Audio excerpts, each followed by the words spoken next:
What is up, Daddy Gang? It is your founding father, Alex Cooper, with Call Her Daddy. Paul Wesley, welcome to Call Her Daddy. Thank you so much for having me. Okay, actor, advocate, director, bourbon connoisseur, father of Greg, best friend of Ian Somerhalder. I mean, It is such an honor and a pleasure to be sitting down with you today, Oh, Paul. you're so sweet. Thank you. Obviously, you were on one of the most iconic shows of all time, in my opinion, The Vampire Diaries.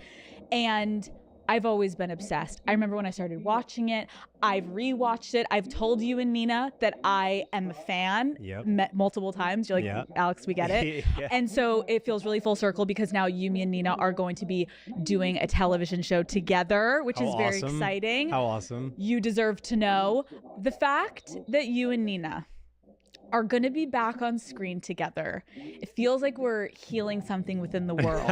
How long has it been since you guys have worked together? Oh my goodness. Well, I mean, let's see if my math skills are any good. So I guess the show ended in 2017. Nina left 2 years prior to that.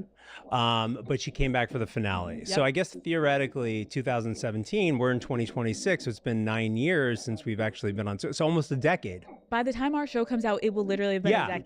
By the time we're filming and by the time it comes out, maybe, a decade, over a decade. Okay, I don't like that because that makes me feel old, but also I like it because everyone rewatches Vampire Diaries every 5 seconds. So what feels nice is it feels like we haven't missed you guys too much. It's such a strange thing, isn't it? It's like, it's the weirdest thing because once a show goes off the air, typically you're like, okay, it fizzles out and whatever. And it's so funny because there are, Ian and I will do conventions, right? And I'll have someone show up with their teenage daughter and they'll show up and make me feel old. And they'll say, I grew up watching you and now my daughter's watching you. And it's like the weirdest, it's this generational thing because of streaming, and it never ends. It's like a vampire. It's eternal. Paul. It's like we're still in Mystic Falls. We're still in Mystic. We never left. I've never left. I feel like it'll never leave me. Oh, I love that so much. Also, I was thinking about it. You leave the show, obviously, and your life did eventually move on. But did you and Nina know that you wanted to work together immediately after the show? Or did it take a little second to get the itch to be like, should we do something? Look, so it's very public that Nina and I had this very fun kind of back and forth relationship in the sense that what I mean by that is in the beginning we didn't get along. And that's highly, you publicize. That's something she's spoken about, I've spoken about it. So it's not like it's breaking news, and now we're such good friends and I absolutely adore her. And it's one of these things that it's not like the show ended and we're like, let's do something together. It's just sort of like we would see each other, we'd stay in touch. And then enough time went on where I was like, I don't know whose idea it was, but we kept saying we should do something, and let's make it special. Let's really make it great. And so we were trying to find something for years. And then we would not talk about it for 2 years. And then we should do this. And then until finally, You Deserve to Know came about. And we're like, I think, this is it. Let's do this. Is Ian jealous? Do we need to write him in? Maybe we need to call a friend and ask him if he's jealous right now. Ian, do you want us to write you in? There's still time. He'll pretend no, but deep down inside, he wants to be written in. Yeah. Also, didn't you and Nina didn't you do courtside together at one of the Knicks games? Yes. Just seeing it, I think the Vampire Diaries, every time you guys give any of those fans a little something, we get excited. Because, Nina just moved to New York City full time. And I'm in New York. I grew up in Jersey, but I consider myself a New Yorker because that's a lot cooler. I always say New York, and then people are like, really, where? And I'm like, Jersey. They're like, no, but I'm actually, I've been going to Knicks games for years, and I'm friends with Jalen Brunson. He's a good buddy of mine. And I called Nina. I said, Nina, you got to go to a Knicks game with me. And I know they would love to have you. And Jalen, I'm going to call him out. I don't care. He's my homie. I love him. He's a huge Vampire Diaries fan. Him and his wife are huge Vampire Diaries fans. And so I was like, I got to bring Nina to a Knicks game because Jalen is going to love this. Oh. And so... Not him being a vampire. Everyone's a huge fan of his, and he's like, Elena, Stefan. So I texted him right before the game. I was like, hey, just so you know, I'm bringing Elena to the game. And he's like, no way. And it's so funny because that game was like a blowout. They blew away. I forget who they were playing, but I think they won by 50 points, which is unheard of. And I was like, Jalen's doing this for Elena, isn't he? I know he is. That's so actually funny. amazing to know. Yeah. Okay, in the new show that we're doing, Nina's husband is murdered. Yes. And you are the top suspect. I am. That is giving very different vibes from Stelena. Like, It is. Very different. It is. What are you most excited about with this new dynamic? Like, you're not in a romantic relationship. Right. You're more friends on a show. Yeah, I mean, you were there when we were developing it, obviously. 'cause Yeah. you were executive producing it. But, obviously, Aaron Kaplan, one of the EPs, he said, do you guys want to play, romantic partners? And Nina and I talked about it, and we kind of we feel like there's just this whole, the Stefan and Elena thing is so iconic and so perfect. And in a weird way, we don't want to I not ruin it, but have a comparison. We don't want to. If we were playing husband and wife or boyfriend and girlfriend, people would compare that to Stefan and Elena. So we wanted to create a new dynamic so that we offered something new to the fans, where we're still interacting on screen, but it's in a different capacity. I know, and I really respected that because, just for everyone watching, trust me, we sat there and we're like, so you're sure that you don't want to be married? And you guys were like, Alex, but I really respect that you guys have so much respect for the craft of what you built on Vampire Diaries. Yeah. And I do agree with you in a way that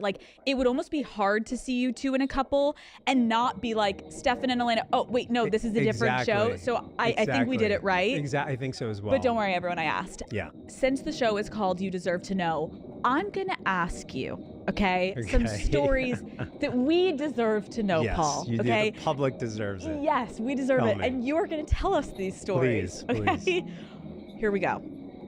Tell us about your first kiss.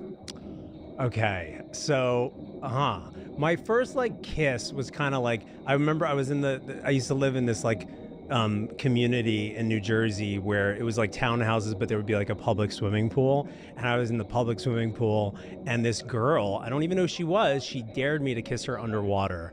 And I was like, let's do this. I had my goggles on. I don't know, maybe I was 10 or something. And I went down there and we kissed underwater. And I still remember her freckled face kissing me underwater, and none of our parents knew about it. It was really sweet. Not your first kiss being underwater. It was underwater. Paul. With goggles and maybe even floaties. I may have taken off my floaties. Yeah, otherwise. That's so romantic. Yeah, it was romantic. And then eventually you did it on land, but first eventually underwater. on land. And I remember my first on land as well, which was my first girlfriend ever. Her name's Carolina, shout out. And I remember somebody dared us to French kiss, right? Where that's a bigger deal, right? It was huge. Whoa, big deal. Oh my God. They go French kiss behind the, after the school bus drops you off. And I was like, okay, I can do this. And I just remember you would think I would be very excited. I was just I cannot believe people like this. How do people like exchanging saliva? I was still too young to fully appreciate it. And poor Carolina, because I wasn't hyped about it. Yeah, you're just putting tongue out and closing your eyes Yeah, I and was just hoping for dear life to get through it. I was let's get through it. Okay, Yeah. cute. What is a time when you completely misread the vibe, but still shot your shot? With a girl? Yeah. Oh man, twice. Yeah. I mean, it was twice that I could think of. I remember the most simplistic one is I remember being on a date with someone who would go unnamed because she's actually an actress, and this was obviously way back in the day. I was very single, pre-Vampire Diaries, and I just remember I thought the date went really well, and I was I'm just gonna I'm gonna go in for a kiss, a good night, a good night kiss, and I just remember she just I went in for the kiss and she was just No. and it was the turn, and then I had to pretend that it wasn't a kiss, and then it was just a hug, and I was it was the most awkward. It was so awkward. I haven't seen her since, thank God. No, literally since that moment, Yeah, you since never that saw. moment, never saw her again. Thank God. Did you reach out after, or you didn't? No. Reach out? You both didn't. No, reach it was out. the worst. Oh my God, it was the most embarrassing thing ever. Yeah. Paul. Yeah, I was traumatized.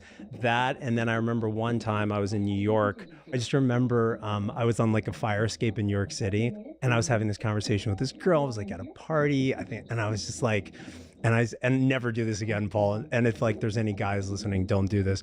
I was just like, I looked at her, I was like, can I kiss you? And she just goes, no. Paul, And I was like, oh, okay. Those were like the 2 times I can think of. what do you do though to recover from that? Did you stay on the fire escape, or are we like, I don't recall. It was so long ago, but I remember being like, what a dumbass. I cannot believe I just asked her when she clearly has no interest in me. that's actually completely amazing. Okay. What is a night out that you can remember that gave you the worst Sunday scaries? Oh God, I've had so many of those. You mean like, is that what you mean by that is like, You made some bad decisions the night before. You woke up really bad hangover. You're like, ooh, what did I do? Like, Paul, what did we do last night? I mean, I was a bit of a troublemaker when I was a kid. And my friends and I got fake IDs like, at the age of 15. And we would, these horrible fake IDs, but somehow they worked in New York City. And we would take the train up to the city at like 15, 16 and go to these clubs and stay out till like 7, 8 in the morning. And like that was like, it was the worst. I can't even imagine doing that at Kids this living point. near New York City when they're younger in New York City, you're like, you lived a different life. Yeah. Like, what do you mean you're at a club at 15? No, it was crazy. And I just remember like sneaking out of my house and like, doing the traditional like stuffing my bed with something that looked like a human and then like losing track of time. And then like my phone, of course, like I didn't even have a phone. I don't even, this was like pre-cell phone. And I had like a beeper. And I just remember like 7 in the morning would hit on a Sunday and I would get like a beep. The beeper would go off. The My mom would be beeper. like, 911, 911, call me right now, Paul. And I'd be like, oh my God, how am I going to explain this? Oh, But yeah. wow. But also like 15-year-old boy being in the club. Oh my God. Like not having much success, I would assume. None. No. None. I like it About like as much success as I had on the fire escape. You're not Yeah. you're not buying bottles. No, I'm You're- not doing anything. I'm standing in the corner doing God knows what. You're Yeah. lucky to like get in. The bouncers like yeah. get out of here. Oh, 100%. And they all knew it was a fake ID, but they're somehow Yeah, letting yeah. you in. It was like New York in that time was like a totally That's different. fair. Yeah. Okay, a time when you did something petty to get back at someone. Oh, gosh. I mean, I would not consider myself a petty person. However, like in high school, I went to 3 different high schools. I wasn't like a cool kid at all. And even in middle school. And it was like, there was definitely like times where I was like, the town bully or like the cool kids who were older that didn't want to invite you to the parties or like, kind of making you feel like, you're not part of the in crowd and all that. And I remember, I got on this big TV show. I was 26 and all of a sudden out of the woodworks come all these guys that wanted nothing to do with me in high school, that like all, the girls that wouldn't give me the time of day. And all of a sudden they're like, hey man, like, oh my gosh, my girlfriend, my girlfriend or my sister, whatever, like, let's hang out. Or, hey, can you call my sister or something just to say No. hi? And I would just be like, you know what? Like, as petty as this is, no, like, no, you know what I mean? It just felt like now you want to be friends. You know what I mean? I appreciate though Yeah. when people do that because you're like, I remember. Okay. Yeah. And I don't think that's fully being petty. That's you being like, oh, Yeah. I clocked exactly Yeah, what's happening right now. exactly. You don't get me now Yeah. that I'm all good. Yeah. And and my philosophy these days is always like kill him with kindness. Like I'm always the kind of guy who's like, to always just be nice to like kind of like, that's my technique. Like I don't want to be petty, but I do remember when I was in my mid-20s and the show came out, I was like, you know what? I'm going to be petty. I'm going to be a little bit petty. I'm going to, what I mean? think we're all Yeah. backing you on that Yeah. one. What is something you did unexpectedly that went viral on the internet? I mean, I can think of one very big thing that became viral on TikTok, which was when a fan asked me if I liked Madison beer, and I thought that was a type of beer, and I said I've never had that kind of beer before, and I was like, I've never had Madison beer. So that was special. And then as it like kind of spiraled, and then like, how did you handle that moment? I mean, at that point, I was like, do I then apologize to Madison Beer? Do I need to like make a public apology? Because she obviously is very famous. She's a, but I'm just like an idiot. I don't know. And you know, like you're in your own world, Paul. I don't know what's going on. And so I was like, it was very funny because it became this whole thing. Like I forget, there was some publication that like I get, frankly, it was during COVID too. So maybe it was less stuff going on, but it was like top 50 pop culture moments of 2019, whatever the heck it was. And I remember it was like, Paul Wesley thinks Madison Beer is a beer. And I was like, that makes the top 50. Now, do you get anxiety when something like that you did is trending, or do you not care? I think it's funny. I don't care. You don't care? Yeah, You don't care? Yeah. Call Her Daddy is brought to you by Haagen-Dazs. Daddy Gang, I think we all deserve a little more me time, whether it's work, school, or whatever is bringing you down. It's so important to take a second to slow down and treat yourself. And lately, my favorite way to do this is with some rich, smooth, creamy ice cream, and none better than Haagen-Dazs. You guys, you have to try their cherry dark chocolate bar. Let me just tell you something, okay? Picture rich cherry ice cream with some tart cherry ribbons all covered in a thick layer of dark chocolate. Yes, it's the kind of thing you don't want to just eat, but you like literally experience, okay? Usually I'm the type to just like crush a dessert in 2 seconds, but this, oh girls, I'm taking my time. I'm like, savor every bite. Haagen-Dazs is just one of those things that's meant to be savored. I've literally been eating Haagen-Dazs since I came out of the womb. My entire family has always had it stocked in our fridge. It'd be like movie night, boom, sit down, get our Haagen-Dazs. And now the cherry dark chocolate bar, it's always in my hand, okay? It is just the perfect sweet treat that I just can't get enough of. It's my go-to treat at the end of a long workday. So take your sweet time, that's Daz, available at retailers nationwide. When I was preparing for this interview, I discovered something new about you. Oh, no. I didn't know that your name isn't Paul Wesley. Right. I'm going to try to pronounce it, and then you're going to... I can't wait. Okay, hold on. Your first name is Pave. Almost. Okay. And your last name is... Vasilevsky. Whoa. Oh! Do you have some like Eastern European descendant? No, I actually put the pronunciation down for myself. Vasilevsky. That's perfect. So, okay, wait, you say it. Say your full name. Pavel Vasilevsky. Pavo. Pavel. Pavo. Oh. Oh. Oh. Oh. Wait, that sounds too Philly. Hold on, let me try that again. Say it again. Pavel Pavo. Vasilevsky. Vasilevsky. Amazing. Oh. Look at you. Okay. Do you want to play an Eastern European on You Deserve to Know? Like, do you want to play a Polish, like, murder suspect? Like, because I think you could do this. Honestly, maybe. Yeah. How did we get here? How did you get from that to Paul Wesley? So my parents are both from Warsaw, and they immigrated to this country. My older sister was born there, from Warsaw, Poland. And I was the first of the family to be born in the United States. And growing up, we didn't speak any English, my parents didn't speak English well, and we spoke Polish at home primarily. So my mom always called me Paweł, and Vasilevsky is my name, but in school, it was Paul Wasilewski, because that's how the Americans would pronounce it, which, phonetically, I guess that's like, or whatever, if you read it, so it was like my whole life, it was Paul Wasilewski. And I'm like, it's really like Wasilewski doesn't like speak to me. Do you know what I mean? Like, that's not who I am. So I try to like correct people and be like, no, it's Vasilevsky, and they'd be like, no. And I started acting, and then I got my first few TV shows, and it was like always this huge drama to pronounce my name, and I just said, you know what? If they're gonna call me Paul Wasilewski, I might as well just change it. You know what I mean? So I didn't change it legally. I remember thinking I want my last name to start with a W, and I want it to end with an E sound, because like my real name, yep. Wasilewski, Vasilevsky. So I just literally started writing down random like last names that could work, and I somehow stumbled upon Wesley, and I was like, I like the sound of that, and I just came up with it. It was as simple as that. It's like totally arbitrary. Wait, what did your parents think about you changing your name? I remember asking my grandfather, who on my mom's side, so technically it wasn't his name. But I remember being like, he's like, go for it, absolutely, change it, like duh, of course you should change it. My dad was a little bit like, I'm not so sure.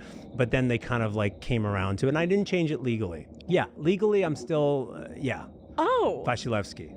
Yeah. Okay, so your parents can be really happy about that. Exactly. Okay, that's good. It's just my stage name. From New Jersey. Yes. Not New York. Good Right. to clarify. Your parents immigrating from Poland. Yeah. Can you paint the picture of what your house was like growing up? Like, put us right in there, Paul. What are we experiencing in this home? I had a great childhood. You know, my parents are, they're wonderful. And they, you know, what's great is I grew up in the proximity 45 minutes south of Manhattan. And so it was always like Manhattan was this kind of like, oh my gosh, this is like the place, right? Like you always, like I was so enamored, like I really wanted to end up somehow in Manhattan. And I remember I was playing ice hockey my whole life, and my parents they're pretty smart people. Like my dad went to Columbia, he's a computer engineer. My mom's has a master's in psychology. My sister's a lawyer. They're all pretty like highly educated. And so and I just never fit into that mold. I always wanted to do something different. And I started doing theater and all this. And my parents were so great because they put me in acting classes, and they were like, you know, they wanted me to like just be happy. And so I started doing these acting classes in Manhattan, and somehow an agent saw me and was like, hey, do you want to audition for stuff? And I was like, sure. And that's how I ended up in Manhattan. I got a TV show at 16. I started making my own money, and I got my own apartment in the city. But so I guess in answering your question, like I credit them with giving me the kind of like flexibility and like allowing me to pursue my dreams and being really like, they wanted me to be happy. They weren't like, you have to go to, you know, they wanted me to get good grades, but they were like, more important is for you to be passionate about what you do. And so I feel like I was able to do what I love to do and to have this career in film and television because they were supportive. Well, that's incredible, because I feel like so many people don't have that experience, so it feels like you have to rebel, but to have actually supportive parents, Yes. it must have felt so safe for you to explore your passions. Absolutely. Being close to New York, though, obviously there's so many different cultures that come in and out of New York in a beautiful way, but like you were in New Jersey. Yeah. So and close Jersey Shore, right? Yeah, ish, 20 minutes. You're like, please. Come on. Come on now. Calm down, Alex. But if I showed you some photos of me, you'd be like, for sure that guy could have been on the Jersey Shore. Yeah. You remember the Jersey Shore, obviously, right? Paul? Yeah. Oh my God. So I've never seen the Jersey Shore. What? But there's a funny story to tell you. So I used to do the whole Jersey Shore thing. I had a house in Belmar, and my friends and I used to like lift weights, and you know, like it was like, you know, gym tan laundry and all the kind of like Belmar. literally wax our eyebrows and like, you know, walk around like this in our tank tops. Anyway, it was like so pathetic.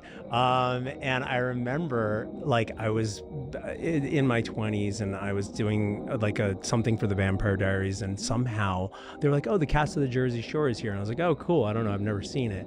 And the guy who plays the Situation. I love how you say the guy who plays the Situation. Is he the That's his real that's life. Yeah. Mike the Situation. Yeah. Okay, so that guy comes up to me. He's like, hey, Paul. And I was like, hey. And he's like, we used to hang out in the Jersey Shore.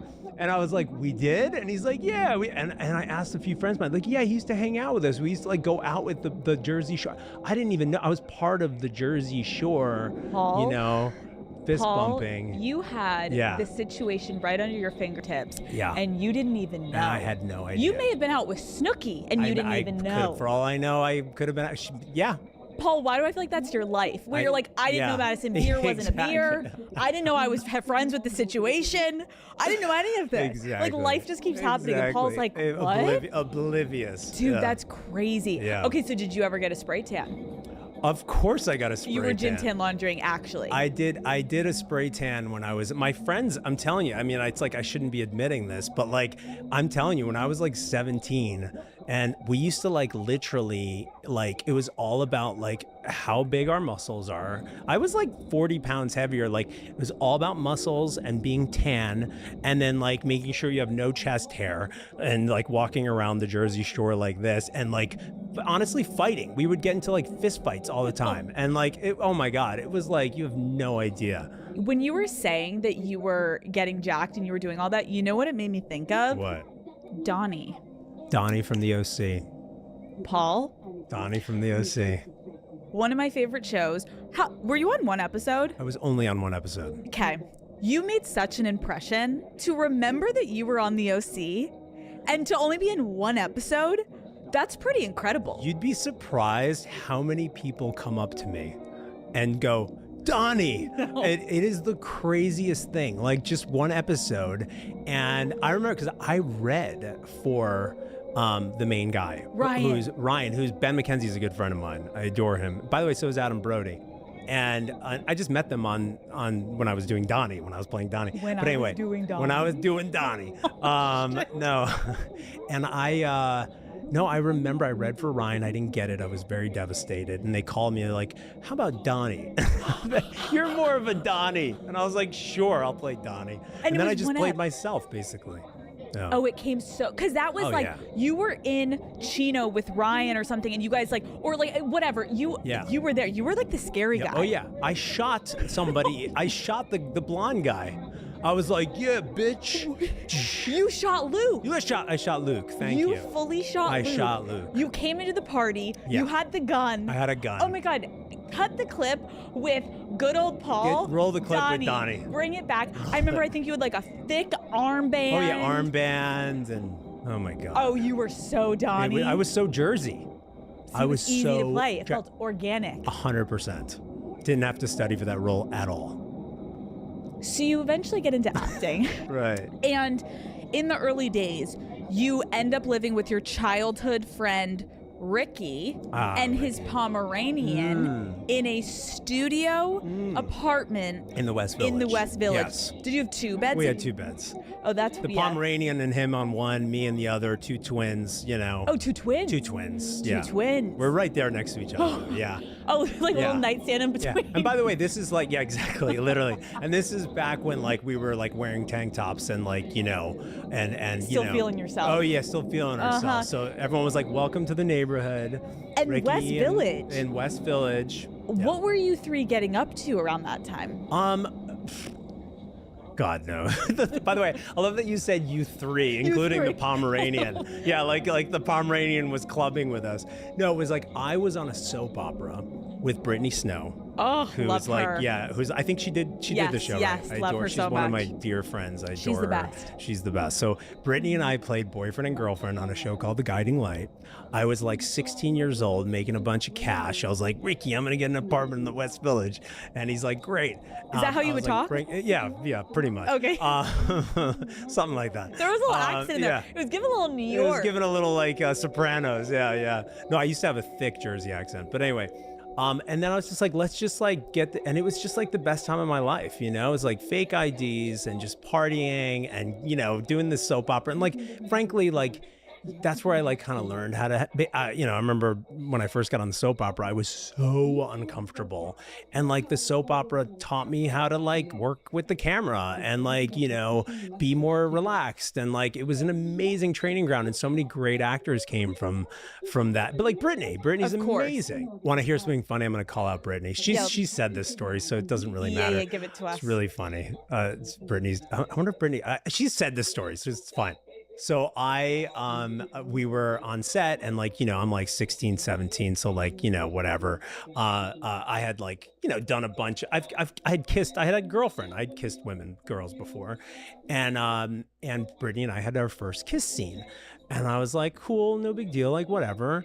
Because we were playing boyfriend and girlfriend. And Brittany was younger than I was. And we did the kiss scene and I'm like, okay, that was fine. That went well. And I remember afterwards, her mom comes up to me and goes, just so you know, that was her first kiss ever. And I was like, what? I didn't know that. And to this day. That's so cute. Yeah, it's so sweet. To this day, Brittany's first kiss is the kiss on camera with me. It was really sweet. Oh, you're a good really guy. sweet. I feel that you probably made it just so sweet and chill for her. Yeah. Wait, that's cute.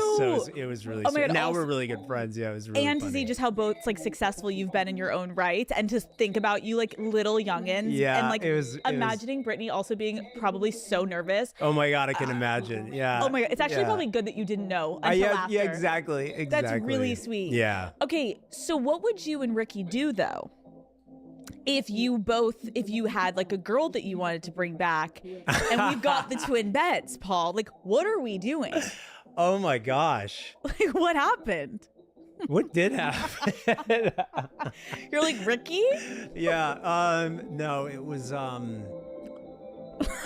let me get back to you on that one. I don't remember. I plead the fifth. No, I don't know. Cool. I think we probably You figured it out. I'd be like, Ricky, go take a walk. Get out of here. But you can leave the Pomeranian. Yeah, leave the Pomeranian, doesn't care. Okay, Yeah. fair. Yeah. So you and Ricky had your stint. You did your thing. Yeah. Then there's been another bromance in your life with none other than your Vampire Diaries co-star, Holder. Ian Somerhalder. The Smolder. Is that what we call him? I call him the Smolder Holder. Like when you How call could him you every not? day, or is that what you're saying? Just Smoldy. I call him Smoldy Pants. Smoldy. For years, I called him Smoldy Pants. Does I he still like do. that? I think deep down inside he likes it. What does he call you? Fuckface, probably. Yeah. Am I allowed to curse?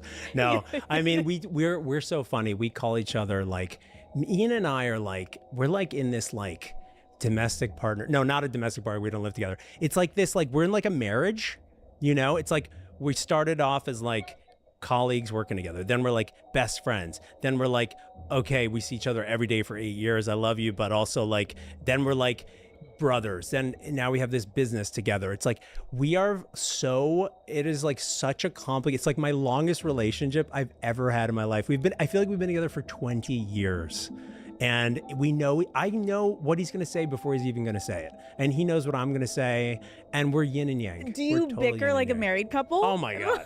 We bicker. We hug it out. It is. How do Nikki and Natalie feel about it? Like when you guys are all together? They're like the calm energies, and like we're the Tasmanian devils. Like they're like, by the way, thank God for Nikki and Natalie. Like Natalie's like calms me down so much, and I feel like Nikki calms him down so much because him and I are a little. Natalie's energy when we got drinks, I was like, she is so good. She's so good. She is so steady. So steady. Calm. Yes. Sophisticated. Oh my God. Lovely. Yes. I'm so happy for you. Thank you. But now knowing the two of you are like that, I'm like, ooh, even more now. That makes sense. Yeah. And like, Nikki and Nikki as well is like much more like Ian is like moves 1,000 miles a minute, and like, have you met Ian? No. He's like, I mean, the guy will literally, he can talk to anyone for like 2 hours. Like he will literally just corner you and talk to you and lose track of time. Like he is like this, he's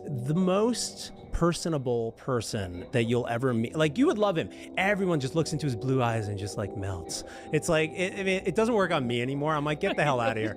Yeah, but it worked initially, Wow. Yeah. Okay, almost 20 years in this partnership, in this marriage. Yeah. Go back, think about what was your first impression of him? And like, when did you first meet him? The first time I met him was in Burbank, California, after we both got cast on the show. We knew we'd be playing brothers. And they're like, you need to go to this dental office because you need to get a fang fitting. You need to get your fangs fitted for the show because they have to mold them. So I remember I was like pulled up to this dentist and he's like leaving and I'm like, hey. And I'm like, I guess we're going to play brothers. He's like, yeah. He's like, I just got my fangs fitted. I'm like, yeah, I'm going to get my fangs fitted as well. I was like, I'll see you on the plane tomorrow. And then I remember like being like, okay, cool. And then I remember we decided to sit next to each other on the plane on the way to Vancouver because we shot the pilot in Vancouver. And I'm sitting there, we're chatting. And this is a perfect example of how me and Ian are total polar opposites. I'm glass half empty. I think everything is doomed. He's glass half full. And we're usually the truth is usually somewhere in the middle. This time he was right. I look at him and I go, so we're doing this pilot, huh? He's like, yeah. I'm like, I don't know, man. I'm like, Vampire Diaries. I was like, you think we're going to get picked up? He's like, yeah, I think we're going to get, I'm like, I don't know. You think it's going to be a hit? I don't think it's going to like be a thing. And he just looks at me and I still remember to this day, he just goes, au contraire, mon frère. It's going to be a big deal. Mark my words. And I was like, au contraire, mon frère. I was like, who speaks like that? But anyway, he was right. Ian, He was right. He was right. He was dead on. Oh my God. That's actually kind of crazy though, Yeah. because you guys ended up shooting all the time in Atlanta. Yes. But going for that pilot, I've obviously interviewed actors before that it is crazy to know like most of the time that first episode is not filmed where it's going to be filmed. Yeah. And you have no idea if you're going to get picked up. No idea. When was the moment, do you think you were like, oh, I think I really like this guy? Like, so first you're kind of like dipping your toe in the water. You're like, oh, contraire for, you're like, okay, this guy's like kind of kooky and I like him and he's uplifting. But when were you like, oh, we're friends? Well, so the show got picked up, and then I was like, okay, and then I was like, I'm going to take this shit really seriously. Like, this is a big deal. This is like huge, because I had done like 8 pilots and they all failed. And like, I mean, some got picked up, but none of them lasted. And I had this feeling after the show got picked up, I was like, and it tested really well. They tell you about like whether it tests well with the audience. Like, they're like, something special with this one. I was like, we have to do a good job. So I was like, Ian, we need to like, we're playing brothers. We need to like bond and we need to like really study together. He's like, you're right. He's like, I have an idea. He's like, let's fly to Atlanta and let's get apartments next to each other so we can just live next to each other. And I was like, good idea. So I remember, and to this day, I remember we literally get to the airport and I pull up, I'm wearing these light blue jeans, a black leather belt, a white Hanes shirt, black Ray-Bans and cowboy boots, these like fry boots. And I look over at him and he's wearing the exact same thing. No. We literally looked at each other and we're like, we looked like the Blues Brothers. We got off the plane and we were like, decided to go apartment hunting and got apartments next to each other so that we can be close to each other so that we can practice and study lines together. And it was just like the funniest thing pulling into Atlanta wearing the exact same. Oh, we had the same color backpack as well. Paul. And I remember we stayed at the W Hotel for the first night. We walked in and everybody just looked at us like, who are these guys? Like, it was really funny. He's basically your soulmate. Yeah. Since day one. Yeah. So he was like my brother the minute we landed in Atlanta. Okay, but then I'm like, I can't help but be like, why do I feel like I can see Ian and you living next to each other was a good idea at first, and then you're literally like coming home after a long day on set. Then you're going into your rooms and Ian's like knocking on your door like, Paul, come out and play. Yeah. Yeah, I was like, leave me alone. He's like knocking on the wall. No, but truthfully, like, jokes aside, like we really we didn't mess around. Like the first 2 seasons, we were like, oh my God. And then like by the 3rd season, we're like, we're good. Doesn't need to be fake bourbon on set anymore. Like, let's go ahead and maybe switch that out with some Woodford Reserve. And by the way, sorry, Warner Brothers. Because you guys did drink so much. Well, we You'd were always just shit it constantly. back. By the way, it's not like we were shit-faced on set, but like, towards the end of the day, you're like, I've drank enough of this like unsweetened iced tea, which is supposed to be bourbon. I think I can like, And like the amount of scenes that like Ian had to do like dancing, like in the mansion alone. Yeah. Like give that man a little something. Give that man, get him some bourbon. Yeah. Some bourbon. Speaking of bourbon, look at that Yes. transition. Nice transition. You guys started Brothers Bond Bourbon, inspired kind of by these like Vampire Diary days that you had together. Yes. How many drunk nights did you guys have trying to develop this and get it right? So, so COVID hit, right? So we always talked about doing a bourbon, and I remember COVID hit, and it was like, I couldn't leave. Like, I was sort of a nomad. I was shooting these TV shows. I was like up until COVID, and then I was stuck. We were all stuck. We couldn't leave. And I remember being we lived in the same little community at the time. We had houses in Topanga. And I remember Ian called me up one day. He's like, hey, man, we're not doing shit. We can't leave our houses. We can't do anything. He's like, do you want to just come over and like blend some bourbon? And like, let's figure out how to blend some bourbon and like, let's launch a bourbon. And I was like, yeah, I'm not doing anything else. So I just would go to his house and we would just like drink, create these blends for like, and in his kitchen, we'd go by the fire pit outside and we would just like try, I would come to his house and he would have all these like graduated measuring cylinders. He looked like a mad, like, in Back to the Future, what's his name? Doc, what was that guy? He kind of looked like that. His hair was everywhere. It was matted. He had a beard. He was like, had all this bourbon. He looked like a chemist.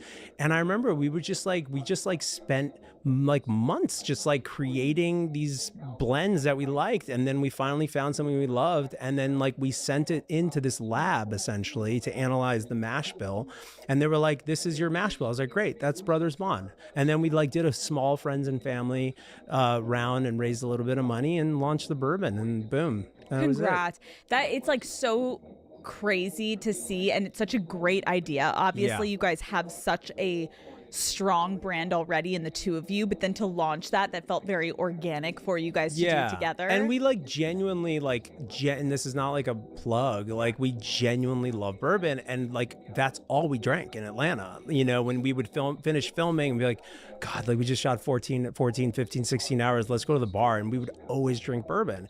That was like our thing. And so like the Brothers Bond, obviously it's like a nod to me and Ian on screen. We have a bond as brothers, but also like off screen, that was like our Brothers Bond. You know what I mean? So it was very funny because when we started the company, we didn't have a name. And we were like pitching Walmart, and our CEO's like, we need a name. And they're like, well, our call's in an hour. We can't just like pitch a brand that doesn't have a name. And Ian's like, okay, I got it. I was like, okay, what is it? He's like, Brothers Supreme. And I was like, Brothers Supreme? I was like, dude, that is the worst name for a bourbon brand ever. I was like, we are not Brothers Supreme. He's like, I think it should be Brothers Supreme. I was like, all right, give me a minute. And I sat there, I was like, and I just started like texting all these, and I was like, Brothers Bond. I was like, Brothers Bond. He's like, great, done. And then like 15 minutes before our pitch to Walmart, we had the name Brothers Bond. Well, I also love it because it's so you and Ian, like he basically came up with the first word, and then you're like, no, adjust. Yeah. Second word is this, boom, go. Okay, Stefan obviously had doppelgangers, but do you have any alter egos when you're drinking? Paul? I'm like a pretty good drinker. Do you know what I mean? Which is probably not a good thing. Are you like happy? Are you quiet? I'm just like happy and like funny, and like, you know, sometimes I do these Q&As online. Oh, we're getting there. Okay. Like half the time I'm like drinking. Okay. So like, you know, yeah. Paul, that's how maybe I more know. than half the time. No, I love it so much. That's how I know. Like, that is some people's worst nightmare is like, I don't want to do anything online unless I know exactly what I'm posting. You're like, oh no. Oh, I'm drinking. Oh no, give me a drink. No, give me a drink. I'll tell you what I don't react well to is like, some people are like, oh, I'm going to smoke a joint and then I'm relaxed. That's like my worst nightmare. If I smoke a joint, which I don't react well to marijuana, I will be the most awkward, insecure, like I'll have a total mental breakdown. Like I'll have a panic attack. But if you give me like a bourbon or whatever, I'm like chilling. You're man. ready to go. I'm my real self. Okay, let's talk about those Q&As. Yeah. You've really cornered the market. Unintentionally, for the record. This was not a master plan. Paul. Another byproduct of COVID. Okay. Boredom. A lot of good things came for you, okay? I guess so. So you started posting this like close friends Q&A thing, basically. And talk to me about the criteria for, close friends. Okay. So this is the genesis. Okay. So, a girl that works with us named Remy, who's awesome. She does all the Brothers Bond, like she does our social media. She does a lot of our marketing. She does whatever. Long story short, Remy was like, hey, there's this app that allows you to have close friends that subscribe to your, because I didn't have a close friends like on my own Instagram. And she's like, it allows your fans to be close friends. It's this app thing. I forget the name of it. And I was like, she's like, should I sign you up? I'm like, sure. What the hell else am I doing? It's COVID. And so she's like, great, do whatever you want. I'm like, well, I'm not going to it's not OnlyFans. I'm not going to post shirtless selfies. But I'm like, so what can I do? What can I do to make people feel? So I'm like, how can I interact with people? So I just started doing these random, ask me a question and let's just shoot the shit, And then suddenly I didn't realize that you could then take those Q&As, screen record them, and then suddenly they ended up on TikTok.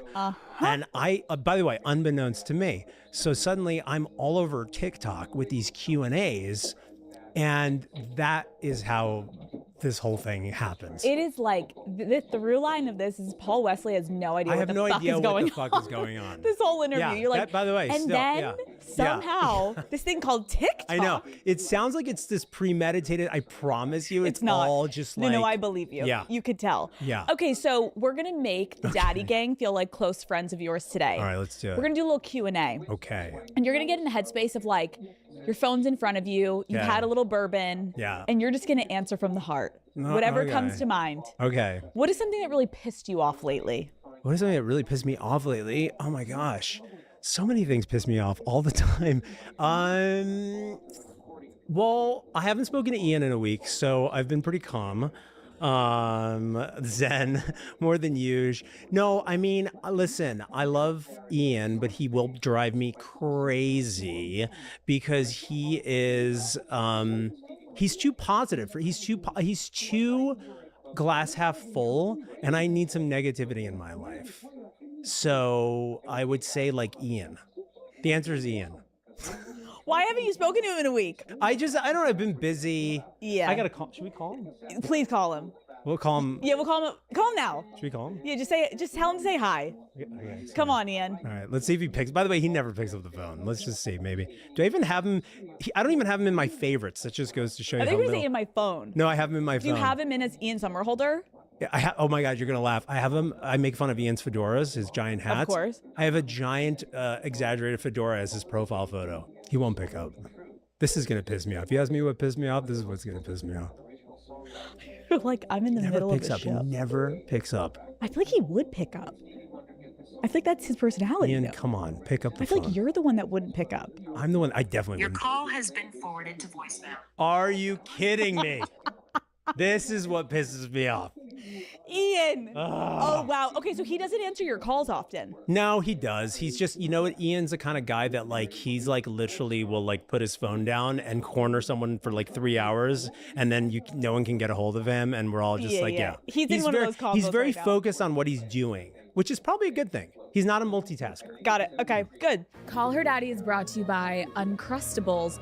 Daddy Gang, let me set the scene for you. It is 6 o'clock. You just got home after a really long day from work. You are exhausted. You are starving. And the absolute last thing that you want to do is cook. All you want is something easy, delicious, satisfying, like an Uncrustables sandwich. There's just one problem. Oh no, it's frozen. Now you're standing in your kitchen negotiating with the sandwich. Do I wait? Do I microwave it? Absolutely not.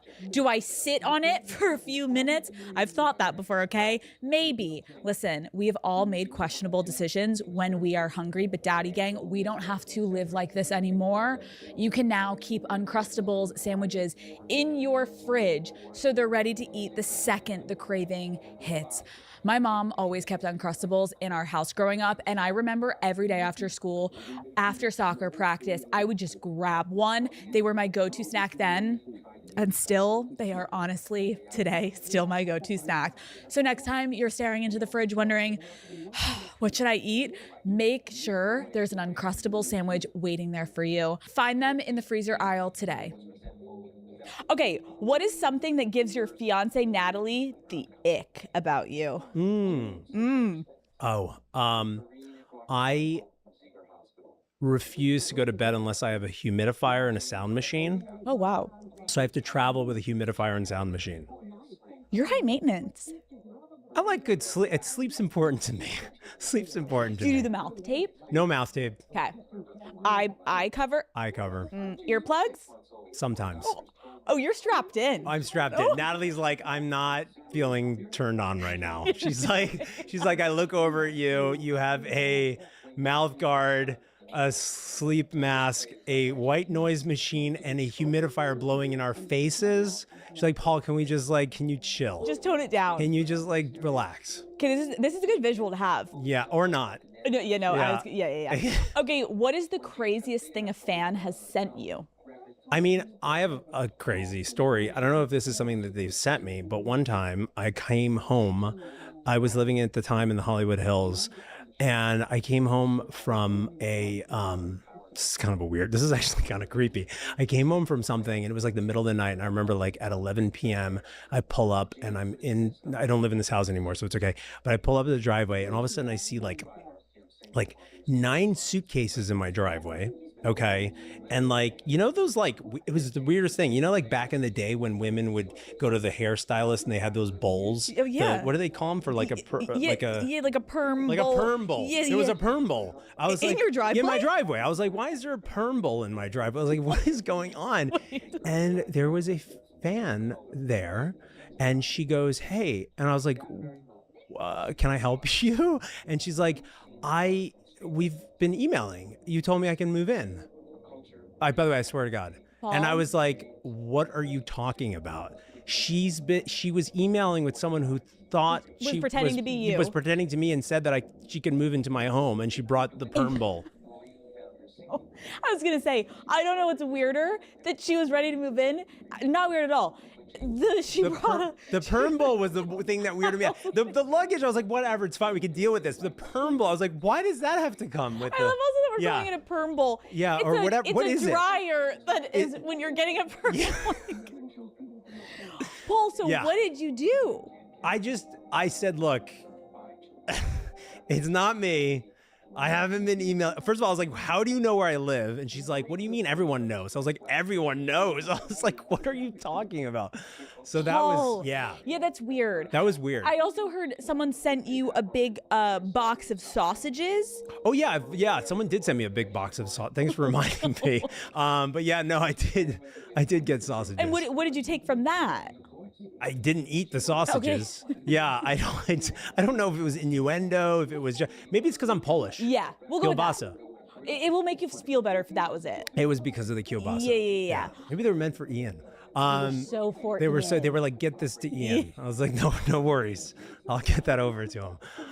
Love Island, have you watched? I've never seen Love Island. So do you not know what the clam slam? I have no idea what the hell you're talking about. That is the weirdest thing I've ever heard in my life.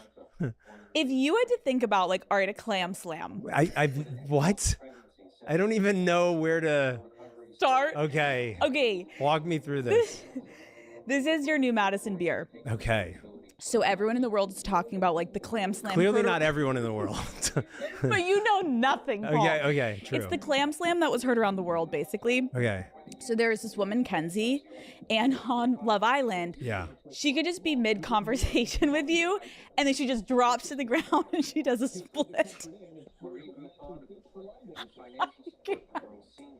I'm seeing your face.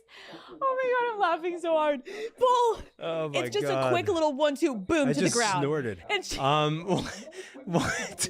I mean, this is so to the out point, of left field. I don't even know. But I just didn't know, maybe you, Jersey, I don't know, like, do you know what?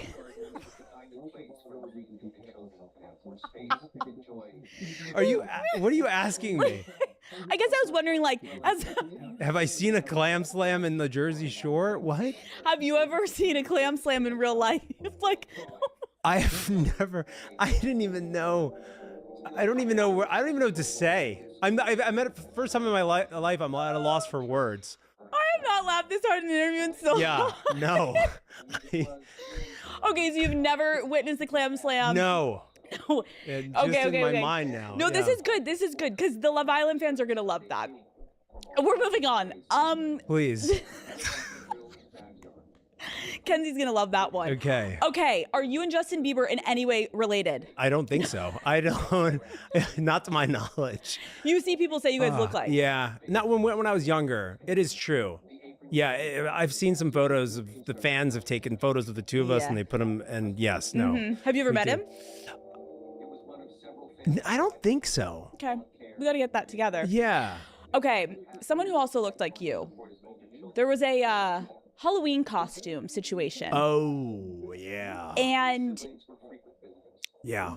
I'm gonna have to find the pictures and put them up because when I was looking at them, it is so insane. It's unbelievable. Can you tell the story to everyone watching of like what happened, Paul? Right. Okay. Well, I don't even know how they came to my, like, how I learned about them, but effectively, like, I just started getting word of these that I was, people were like, hey man, like, didn't know you were doing Halloween costumes now. And I was like, what? Like, what are you talking about? Like, yeah, my sister just saw you in the Halloween store.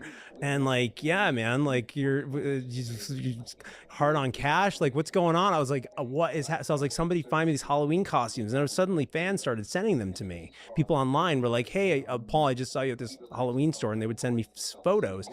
And so I got wind of these Halloween costumes that are so unbelievable because they're so awful, where they just literally took my face and they would put them on various, it's almost like a comedy. They would put me in like various positions, like, like Luigi, but then like the mustache was upside down. And then they'd be like warrior, Zen warrior master. And it was like me in a robe. And I called my lawyer and I'm like, what can I do about this? Like there's Halloween costumes with my I was like, there was one with me with a sombrero. It was like unbelievable. And I was like, where did they come up with these ideas? Anyway, I had a few people bring them to me. Like I actually have them, physically have them. So anyway, my lawyer found out the company that was making the Halloween costumes. And she was like, hey, cease and desist. Like, what are you doing? Like, you cannot use my client's face. And they were like, we have no idea what you're talking about. They're like, this is someone that looks like Paul Wesley. This is not Paul Wesley. Like this is and it's literally my face. And I'm like, what do we do? She's like, it's a company out of like the company's based in China. Like we don't know how to get to, we don't know what to do. So to my knowledge, they're still producing these Halloween costumes. Oh, Paul Wesley's still out there. He's out there, like, and it's like G.I. Joe, and there's always a new one. There's like Doctor, and then it's like, but then it's like my hands are huge, but then I have these like short legs. It's like the weirdest. It's Paul. like they're like the worst Halloween costumes ever. So you just keep seeing like every Halloween. There's like a new. I'm playing. It's like cosplay. Like I'm playing a new character. Oh my God. And so you have no compensation for this? No compensation. By the way, I should be getting tons of compensation. The sales are through the roof. Through the roof. Okay. That's really weird. Yeah. Yeah. Can you, this is a really big question. Yeah. So I need you to lock in. Okay. Can you, I'm still thrown off from the clam slam, but I'm still recovering, by the way. Like I'm frazzled. Paul, Yeah. I started sweating. I was laughing so hard. Yeah, me too. I snorted. I don't snort. The clam slam will go down. You know what the clam slam? Yeah, it this will. Is a perfect Literally. This is a good transition from the clam slam. Okay. It's kind of same caliber. Okay. What? Lock in. Okay. Can you define Steph-ussy?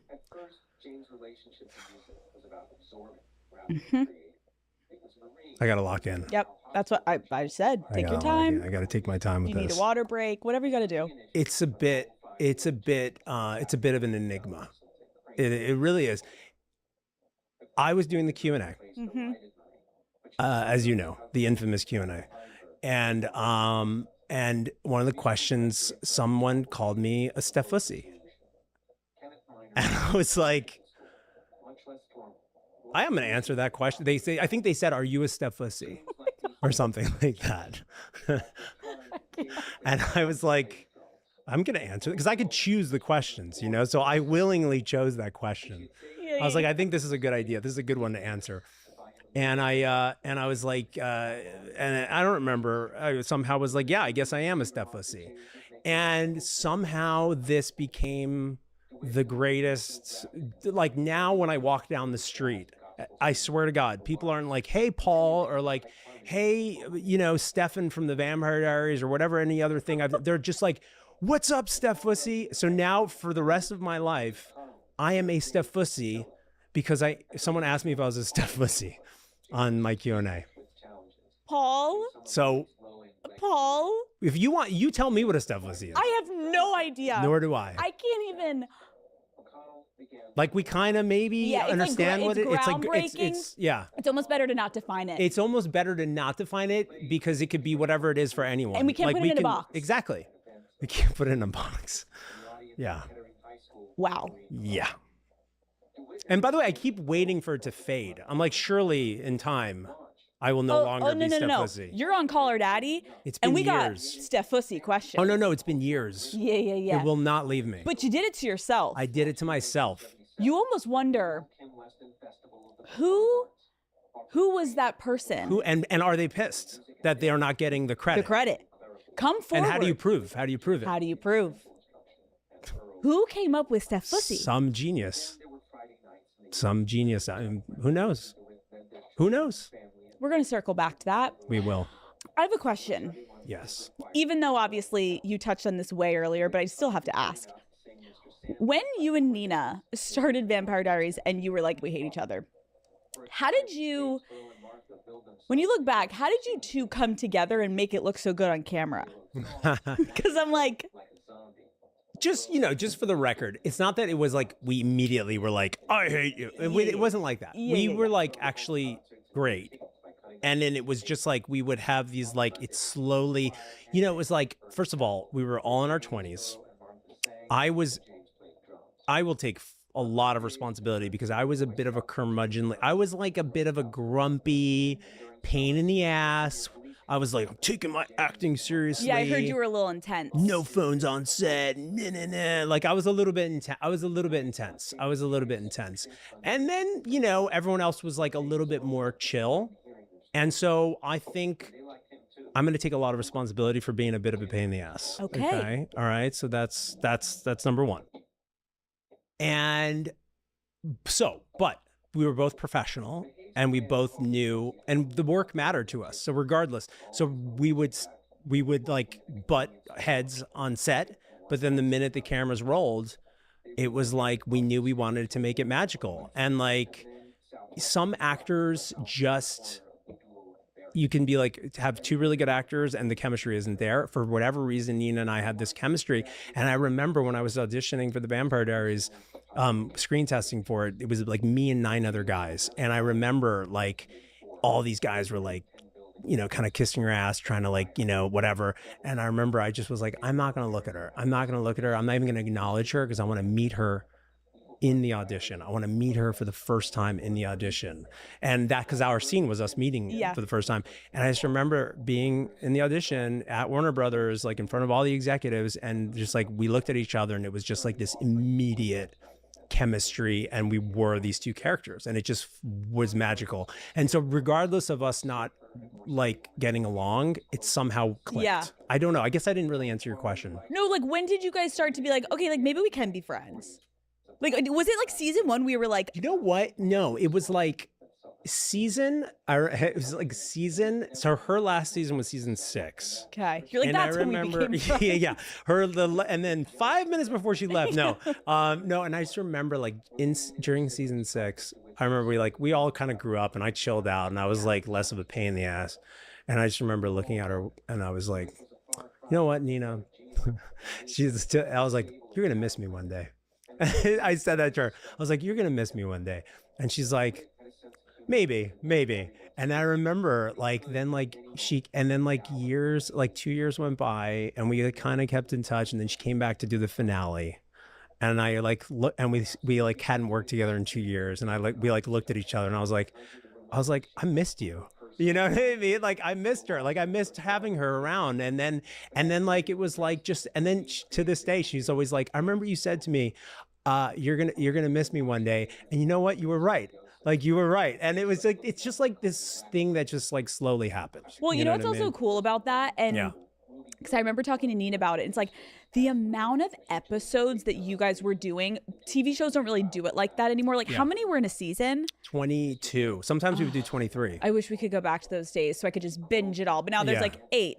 But like that amount, you guys were together so much. And so sometimes you almost like don't recognize what you have until it's gone kind of thing. Absolutely. And I also think like it's different environments. Like there was a lot of stress, and you're young and like there was this whole like, this was like very pop culture, like we were like at the forefront. It was very different from like having like a success in like a prestige show where it's like, yeah, people know you, but you don't have like screaming, fans. And we had this like a lot of pressure and it kind of like, we just didn't know. I'm going to speak for myself. I didn't know how to handle it in a way that was like really mature. Yeah, I was going to ask, like the becoming so famous and having such a fandom, like how how did you feel about it in the beginning, and how did you like navigate that? I was really very deeply uncomfortable, truthfully. And I'm not just saying that's like, oh, humility. Like I genuinely like was deeply uncomfortable, and I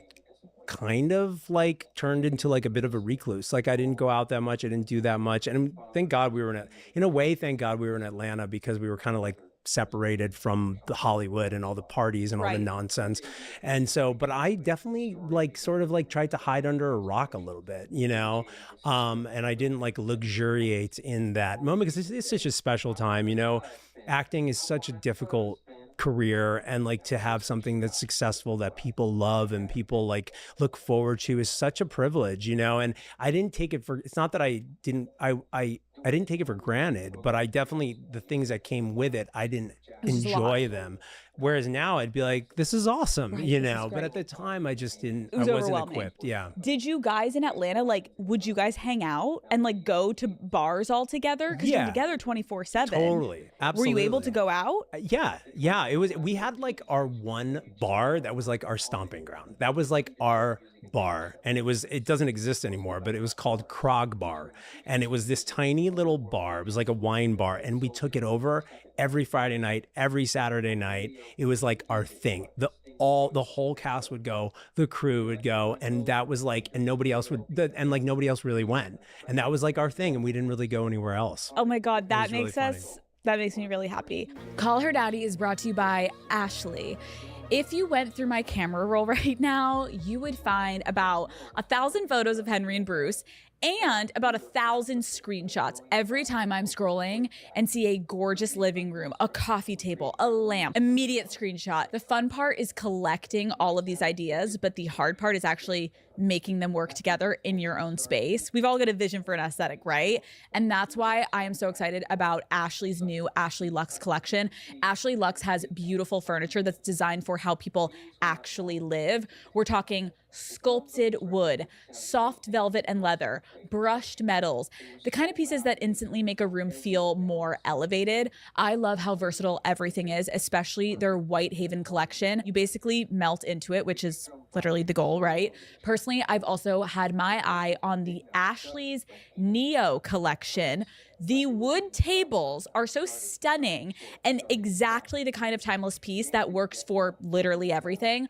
But it's not just furniture. Ashley Luxe has gorgeous, gorgeous rugs, lighting, artwork, throws, and accessories. So you can basically layer everything together and make your space actually feel like you. If you are feeling ready to upgrade your space, Daddy Gang, it's time to head to Ashley. Discover the new Ashley Luxe collection by visiting Ashley in store or online at ashley.com/LUXE. Call Her Daddy is brought to you by SoFi, the all-in-one finance app where you can bank, borrow, and invest all in one place. Daddy Gang, let's talk bank accounts for a second. The average bank savings rate is 0.39% in interest. You're earning pennies on your savings, but it doesn't have to be that way. But with SoFi's high yield checking and savings, the money barely making moves sitting in your savings account can earn over 8 times the national average savings rate with eligible direct deposit, no account or overdraft fees. We love transparency. You can get your paycheck up to 2 days early, perfect for grabbing the flight before prices spike. Plus, get up to a $400 welcome bonus when you sign up with eligible direct deposit. That's a lot of Pilates classes. Sign up for SoFi checking and savings at SoFi.com/callherdaddy today. SoFi checking and savings is offered through SoFi Bank and a member FDIC. Terms apply. Okay, Stefan, lock in. If Stefan had told Elena in season 1 that he stalked her because she looked like Catherine, do you think their relationship would have survived? Probably. It's kind of creepy, kind of weird. No, I don't think it would have. Okay. Did Stefan and Caroline's relationship feel like a natural evolution to you? Not really. I agree. Yeah. I didn't need that. Yeah. Do you think he should have ended up with Caroline or Elena? I think the brothers should have died together and he should have ended up with no one. Oh my God. Morbid. Ian feels the same. Wow. Have you guys talked about that a lot? Oh, yeah. Ian's like, I wish I died with you. He's like so That's upset. So you guys, Oh, though? my God. He's so upset. Yeah. Oh, wow. Yeah. Okay, I'm glad you guys agree though. Yeah. Did you ever take anything from set? Yes. I What? took the daylight ring. And then I lost it. Paul. Can you believe it? Ian still has it. Paul. I took a pair of jeans. They still have Stefan on them. They had them engraved? Stefan? No, just so they wouldn't get mixed up with Damon's. Oh, like on the back? Stefan. Yeah, in the inside they put Stefan. You lost your ring. I lost my ring. So you guys can't like go to events and wear your rings together. You need to get Not like that one. we would do that anyway. Come on. Go to events and wear my ring. Me literally going, oh. But you have them, and Ian Theoretically. Ian puts his on. No. Oh, Ian's like, oh, I have my ring on just to give him a taste of Damon. I was like, you're a loser, dude.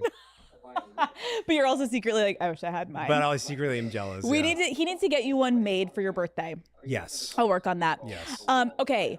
Who do you identify most with in real life? Stefan, Silas, or Tom Avery? Silas. That is such a good segue to the next one. Okay. Where do you stand with Matt Donovan today?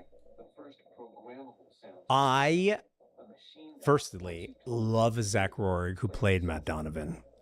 I have my whole gag with Matt Donovan, the whole reason I'm always giving Matt Donovan shit, is because Matt Donovan was the only human. He's the only mortal, okay? And he's the only one that, like, didn't die. How did he not die? And I'm like, how did Stefan die like 9 times? And then like, how did Elena, there's this one scene where like Stefan, I don't know if you remember this, like Elena's drowning in a car with Matt Donovan. And Stefan's like this immortal vampire. And I'm like, I'm going to go save the love of my life. And he dives down there and he's like trying to get her out. And she's like, no, don't save me. Save Matt Donovan. And Stefan's like, okay. And then he just takes Matt Donovan and she drowns. So like I have this like, I'm like, what is going on? Okay. Wait, I forgot that it was Matt Donovan in the car. That's my whole beef. That's my beef. Wait, that was so unbelievable. But it was because like Elena felt bad for Matt Donovan. Everyone always felt bad. Whatever. Imagine. Are you kidding me? Like what? No. We don't care about Matt. We do not. I mean, we love Matt. Look, Matt was an instrumental character and we love Matt Donovan, but the love of my life here. Come on. I'm not going to save the sheriff. And you saved And Matt I saved Donovan. the sheriff and let her drown. Okay. So to this day, it's a big problem for me. As it should be. Thank you. What storyline could you just not get behind still? Oh God, there was so many storylines because we did like 170 episodes. It's like my brain is like, it's all just like this mishmash. Yeah. I mean, there was a couple, there was like these, what did they have? These, gosh, you know the show better than me. I've never even seen the show. They had these, I've never seen it. I've seen the first couple of episodes and then I directed a few episodes. I watched the episodes I directed. I've never seen the show otherwise. So I actually don't remember. We got to do like a rewatch. Should we wear daylight rings? Wait, you want to make some bank? Yeah. You and Ian rewatch podcast Vampire Diaries. That would probably do well. Call me. I'll call you. Can we like do a? Yeah, we'll do a whole thing. Unwell. Yeah, I got a whole studio for you. Okay. We'll make it look like Mystic Falls. Okay, let's discuss. Sit. We'll talk. We're gonna do a whole thing. We'll talk offline. We're gonna get everyone too excited. Okay. So now you actually have to do it. That is true. Yeah, you can't fall through. That is true. Let's talk about your love life. Okay. God. You got engaged last summer. Yes. Last summer. Yes. Congratulations. Thank you.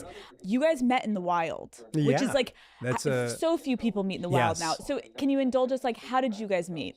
You know what's funny? Ian was there. Of course, he was there. Ian was there. We were promoting Brothers Bond. Okay. And my buddy owned a bar. The bar doesn't exist anymore, sadly, in the East Village. And he said, hey, pop into our bar and like, we'll get you guys a Brothers Bond cocktail and we'll, whatever, shoot a few photos for us, like get us some press for the bar and like, we'll support Brothers Bond. And he's a good friend of mine. I was like, yeah, of course, let's do it. So we were like, Ian and I were in New York and I was like, let's pop into this bar. So we went to the bar in the East Village. And we were shooting some content and stuff, and I had a couple other friends meet me there, and I just see this beautiful woman sitting there, and I was like, "Who's this like hot girl. Right. I was like, I looked at her and I was like, okay, I don't want to be creepy. I'm not going to look. But then I saw her look at me and I was like, aha.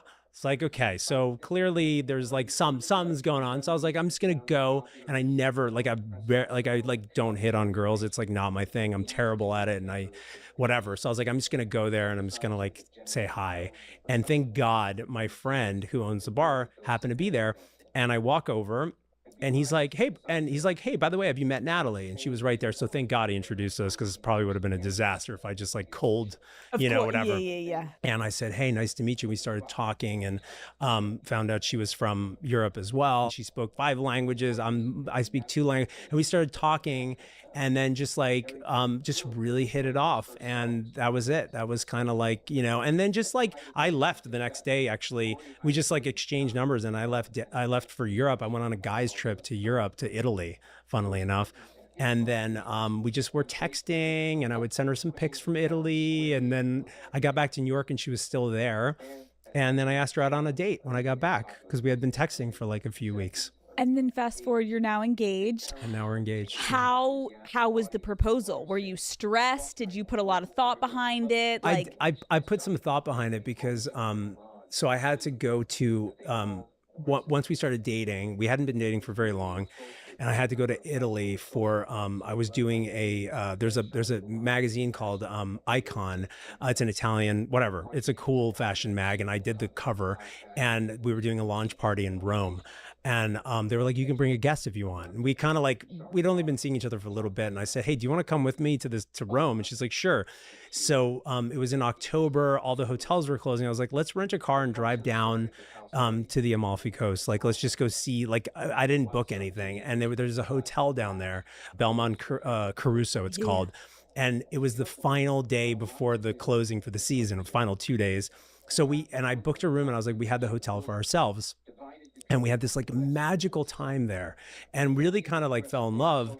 And so I thought, why don't I contact the hotel? This is years later when I want to propose, and tell them the story and tell them I want to propose there. And so I contacted the Belmont. I said, hey, this was like our first trip together, and I want to make it special. And they were so awesome. This girl, actually her name's Elena, funnily enough, who works at the Belmont.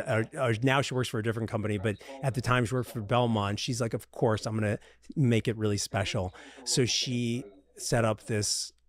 We sort of talked about it on our last night there. I took her to the Belmont, and our last night there's this private olive grove, and she set up this long table with candles and a private chef. And I tricked Natalie. I was like, hey, the Belmont wants to do a goodbye dinner for us, because it's our last night here. And she's like, oh, that's so nice. I was like, dress nicely. I was like, and I kind of made it, it was them, the Belmont did this and not me. And then we got there, and she was kind of suspect. And then, of course, that's when she realized, and then I popped a question, and that's when she realized, oh, this was a setup. Paul set this whole thing up. Paul? Yeah. That is so romantic. Yeah, it was really sweet. Wow. Yeah, it's also really so sweet to connect it to an early core memory that you guys had together. Exactly. And then bring it back. Yeah. Wow. Yeah. Oh my God, I'm so happy for you. Thank you. Well, you have a lot to look forward to. You are starring in season 4 of Star Trek Strange New Worlds. Yeah. Can you give fans anything? What can we expect? So I love this show so much. And I play a young James Kirk, which, is one of the most iconic characters in the history of television. So obviously it was a huge honor for me to be given this role. And what I love about our show is that it pays homage to the original TOS from the 1960s, which is such a important, iconic piece of television history and so important to so many people. While we also pay homage to that, but we also kind of create our own spin, our modernized spin. And we sort of we tell the story pre-Enterprise. So this is Kirk, James Kirk before he was captain. He's Lieutenant Kirk. He's not it's the genesis of who he is, but it's really about the crew that was on the Enterprise prior to James Kirk taking the helm as captain. And this show is it's this beautifully imaginative, adventurous, cinematic, series that has humor and heart, and we explore all different genres. And if you watch, sorry if I'm blabbing, No, you're good. I love this show, so I can course. like go on about it. What I love about the original series about Star Trek is that it is so optimistic. It is so filled with imagination. And our show is exactly that. It's like this, every episode is like kind of like individual. You can enjoy them like individually because they all have their own like sort of like story of the week.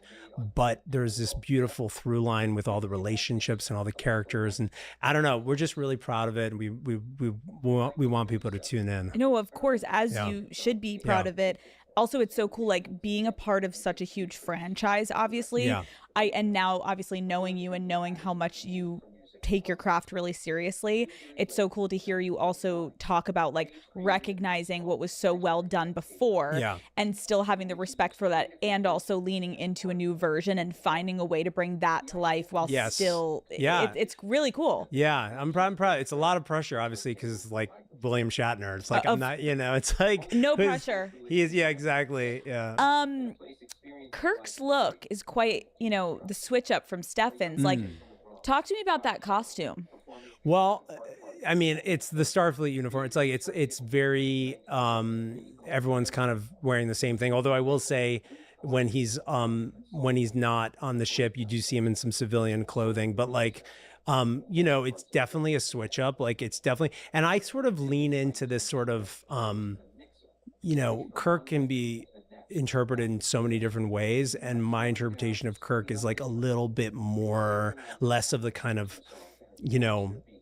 machismo kind of like ladies man that sort of like is in pop culture, and he's more of like kind of this, I wouldn't say like bookish, but he's definitely like a little bit more of the sort of not nerdy Kirk, but like still coming of age Kirk, like still trying to find out how to be like a captain. You know what I mean? That's what I love so much about, like, obviously everything you've done so far. Like, this is so different from Stefan. Yeah. And then even this, I feel like, is so different from what you're about to do on the show that we're making. Yeah. Because the character on You Deserve to Know, like, your character is pretty sus.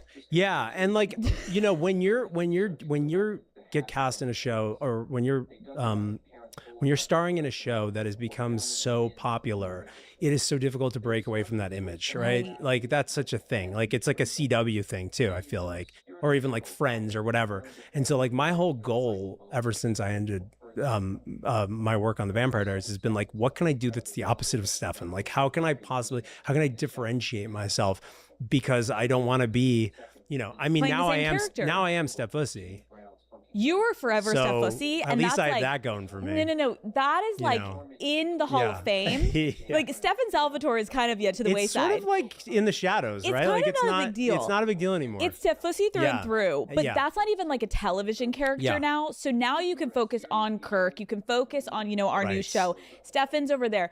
But it is Steph Pussy is kind of like the top co, and then we have all these little It's like things. unwell, right? And then it's like we have there's a bunch of different, and it's like Things, Steph entities. Pussy, and then within that is That needs to be on your trailer. Yeah. I'm going to make sure that's on your please, trailer. please. Do you have anything weird on your rider? Like, should I know about anything? Not that I'm going to be filling On your my trailer. rider? No, yeah, like, Oh, you mean like we want this Yeah, kind of like, shit? what's no, on your rider? no. Should I start being that guy? I don't know. I feel like Ian would have good shit He in his ride. I feel like he would, would have like hair mirrors and hair Yeah. products and a cowboy hat, fedoras. You don't ask for anything? I don't ask for any. I'm gonna start. What should I ask You for? need to put a rider together, and we're going to make What sure. do you ask for? I asked for like Sour Patch and like No shit. iced tea. You can do that. Oh my God, yeah. Before I was pregnant, I'd have like Casamigos Reposado in there if I need a little hit. Brothers Bond. Brothers Bond. I told you when you gave me that bottle, By the way, you loved it. Matt and I drank it. We were like, oh. And then it was so nice because like it was really good. And I was like, okay, now Yeah, I can actually like, look at him in the eyes and be like, no, you're right. You don't It have was to. good. You don't have to It pretend. was delicious. Yeah. Okay, so we'll work on your rider. Yeah, please. Paul, this has been so fun. Such a pleasure. I am so, like, I love getting to talk to people who have such a good personality, and you are one of those people thanks. where I could Likewise. talk to you for forever, but the range in this episode, from Jersey Shore, from Donnie, then we had the Steph Fussy, then we had the Clam clams. Slam. We got, yeah. How is this We got it episode all. not called Yeah. Steph Fussy and the Clam Slam? It has to be. Your publicist That's a gonna good love. spin-off. Yeah. They're going to Steph Fussy in the Clam Slam. They're like, what is this? They're No, like, that Paul, was what have you done? Yeah. Paul, we were going on here with a vision, and Yeah. you went completely And the now we're opposite. just, we went off on a tangent. No, it was so fun getting to sit with you and talk with you, and you know I'm a big fan Thank and you. all the things. So like, Likewise. thank you for your time. Thank you so much. Thanks for having me.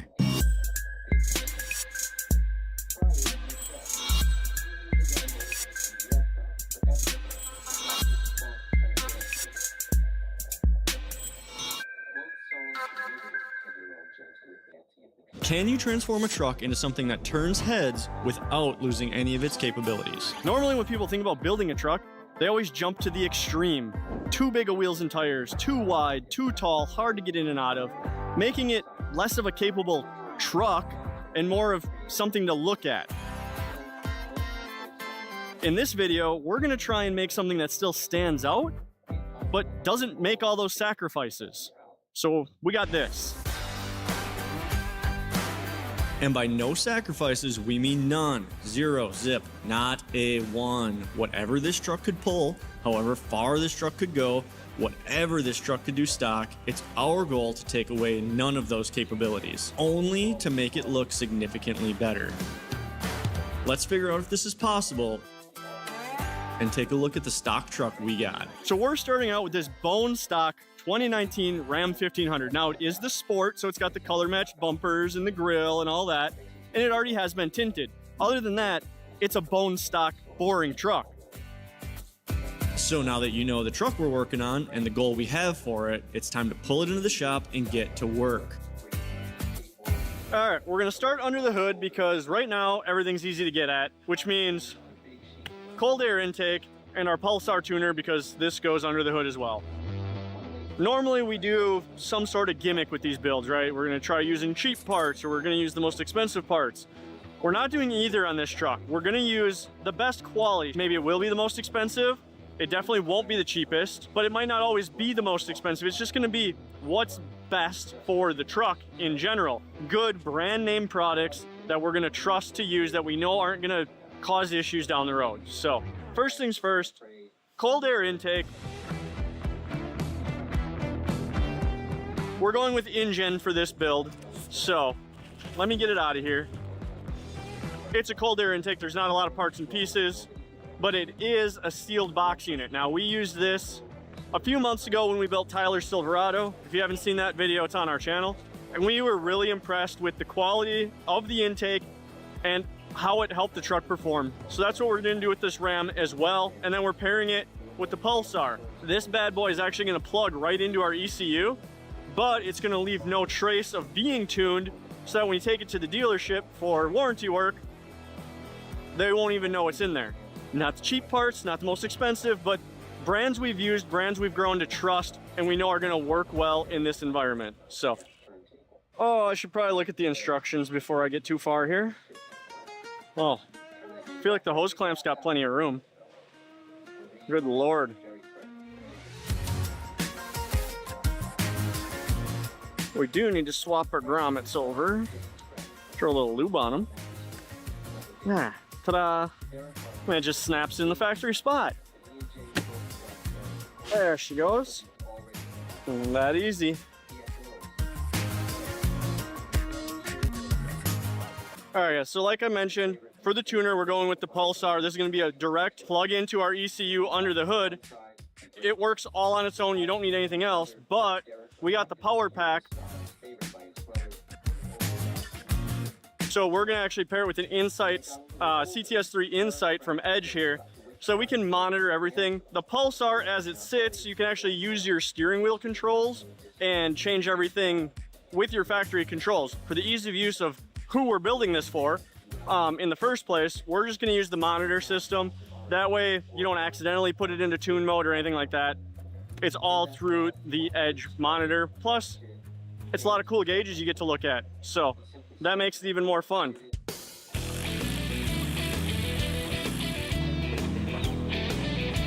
Okay.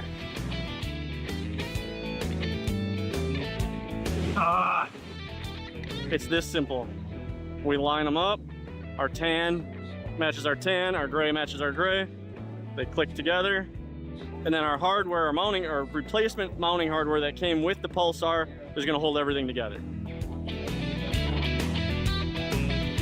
This is actually a really easy install. So if there's any mods that you should feel comfortable with doing yourself, it's these. I mean, an intake and a tuner, pretty hard to screw up.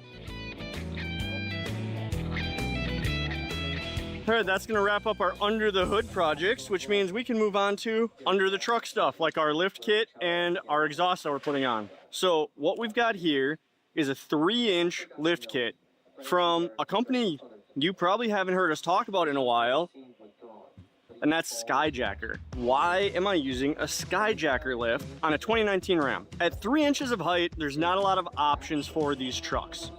They're all pretty much the same. However, Skyjacker is giving us a fully welded, fabricated upper control arm with a correct ball joint angle that is a serviceable ball joint. If you know anything about these new Ram 1500s, they come stock with a plastic upper control arm. So there's our factory upper control arm. As you can see, the Superlift one is going to have the ball joint actually clocked so that it'll be straight up and down with the control arm down like that. Whereas the factory one, control arm almost needs to be pointed upwards for the ball joint to be flat. Non-serviceable ball joint, clearly serviceable here, greasable here, serviceable down here. If it goes bad, you can pop it out, replace it. This one's got a plastic cap on it, absolute junk. Our Superlift ones are gonna be much better. And it's got the provision for our ABS sensor, which is nice. We don't have to run a zip tie around the control arm. We can just pop it in just like the factory one had right there. As far as the front lift goes, we've got a combination preload spacer, which is gonna go underneath the spring, and top hat spacer, giving us a full 3 inches of lift in the front. In the rear, we've got these 2-inch spring spacers, because it's a Ram, it's a coil sprung rear suspension, but we've also got their brand new Adventure Series Resi shocks in the rear. So you're gonna give us a really nice ride quality out of this truck, much better than the factory.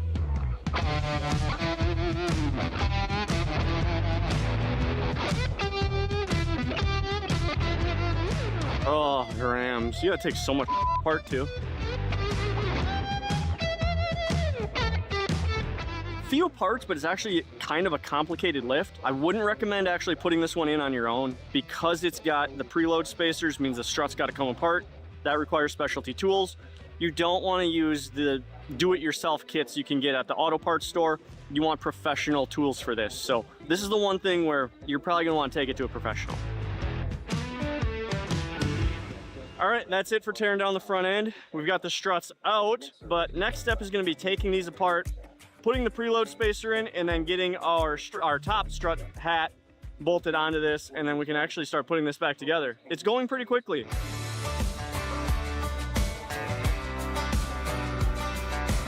Why would you not just make your top hat bigger, thus more lift? Why the preload spacer?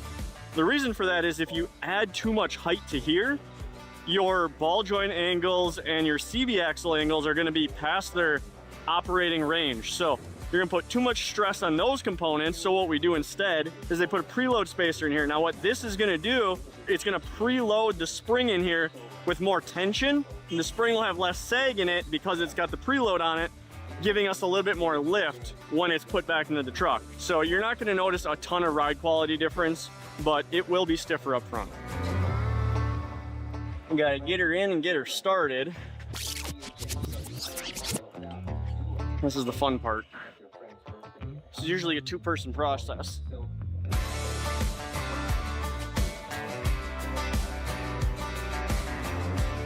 This frame suddenly looks a lot nicer than when we started. That's odd. All right, guys, that's gonna wrap up the front end. We'll tighten our upper control arms when it's on the ground. so that it's at operating angles and everything, but everything else under here is all tight, all ready to go. So we're gonna jump into the back, and because this is a coil spring truck, it is not as straightforward as our typical leaf spring. So we got a little bit of work to do back there.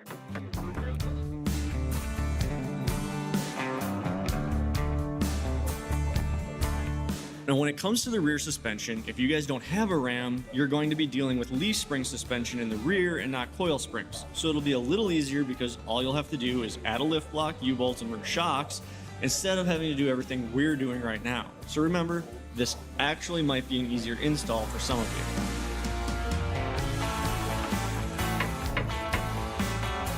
you. Okay, let's get our fancy rear shocks.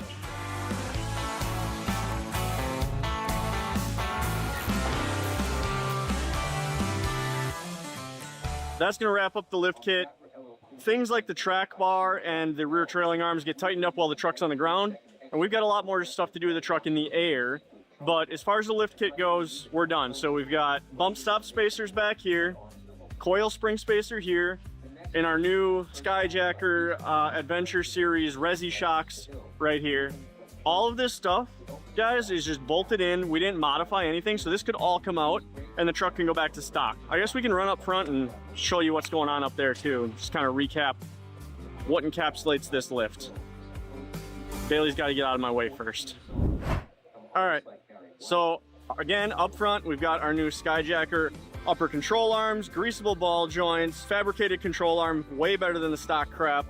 And then our preload spacer and our top strut spacer is gonna round out our lift kit. There is no diff drop here, and again, no modifications. So if you save your upper control arms, your stock upper control arms, you could put this all back to stock, take it out, and you'd never know the difference. That's all there is to this kit, guys. It's only 3 inches, but that's gonna give us enough room and enough height to, you know, make a noticeable difference so that it's not just like every other truck in the parking lot. As long as it's in the air, let's get to the exhaust because it's a Hemi. Let's make it sound like one.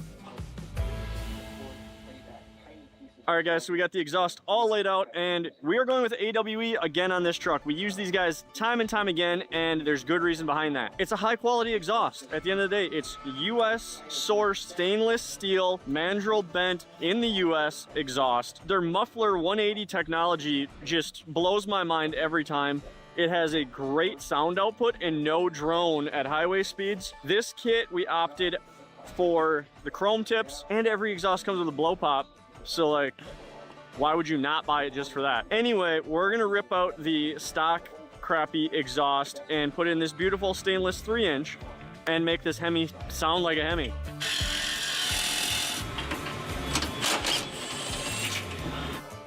Oh, I can't get at this one. I am not about to move all those wiring harnesses. Let's see if we can get this one to pop.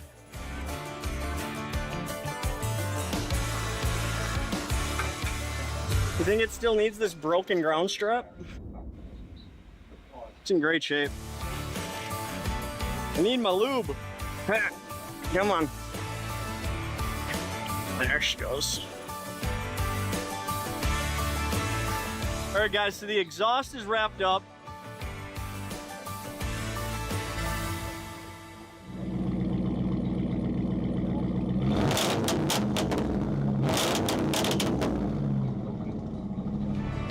But we're not quite done underneath the truck and get it off the lift. This truck comes with a decent molded in running board. It doesn't look terrible, but I mean, fixed running boards are kind of a grandpa style. And now that the truck is lifted a little bit, I mean, this thing gives you maybe 3 inches of drop from the door sill. So we're gonna rip these off and we're gonna replace them with these. These are gonna be power steps from Amp Research. Amp just knocks this out of the park as far as the install goes and ease of everything about them. The wiring is the best part about these things. It is so simple, it's one harness. It's gonna take me 2 to 3 hours to put these in. And when you're not getting in and out of the truck, they're hiding up out of the way. If you wanna spend more money, you absolutely can. If you wanna spend less money, you can go get some of the other brands that take 4 days of wiring and 52 miles in an electrical engineering degree to figure out. That's not what we're doing. So we're gonna rip these stock running boards off get these thrown on and you're gonna see just how easy these are to install. I love these things. Absolutely love them.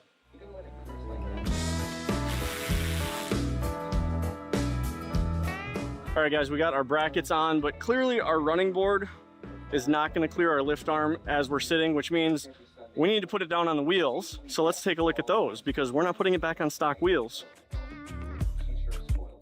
What we've got here are a set of 20x9 zero offset TIS 567 BMs, which stands for the black and milled. So it's a gloss black finish with a milled edge.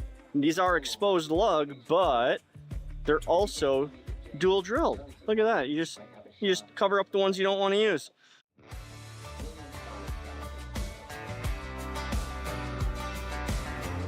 And then we're pairing that with this 295/65 R20 Toyo Open Country AT3. This is essentially a 34.5 by 11.5. Call it that. It's a little bit bigger than that. It's just undersized from a 35/12.5 that it's going to fit cleanly on the truck, clear everywhere, and it's not going to be so ballooned on this 9 wide that it's going to stick way outside the fender, or we're going to get some weird uneven wear. It's a nice narrow tire and a great tire. It's 3-peak mountain snowflake rated. We're going to throw these on, get it on the ground, and then we can get back to putting our steps together. If we would have went with a 12.5, we'd be actually hitting our upper control arm. There's just enough space between the upper control arm and the tire that I can fit my hand in between there. It's still an aggressive looking tire. It's a nice looking wheel. So it's going to give us that off-road look to complement the lift without sticking way out and throwing things down the side of the truck. It's that happy medium right there. Now that we got the truck off the lift, we have way more room to work on the steps. AMP steps are more expensive, but they're also worth every penny. AMP actually has a patent that allows them to plug their steps right into the OBD2 port, meaning you don't have to set up any annoying magnets or run a bunch of wires that are definitely eventually gonna break.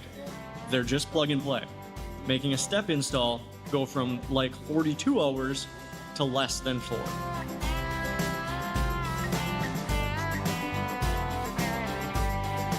Way more access now. Look how easy that is. A step that doesn't smack me in the back of the shin. And it goes away when I get out. All right, guys, so we got the truck back from alignment. Lift is done, wheels and tires are on. All the performance is done. Time to turn our attention to the bed. It's really not going to do anything other than haul groceries. We even have the old grocery don't go too far in front of the bed stick. What we don't have is a high quality tonneau cover, so that's what we're going to put on.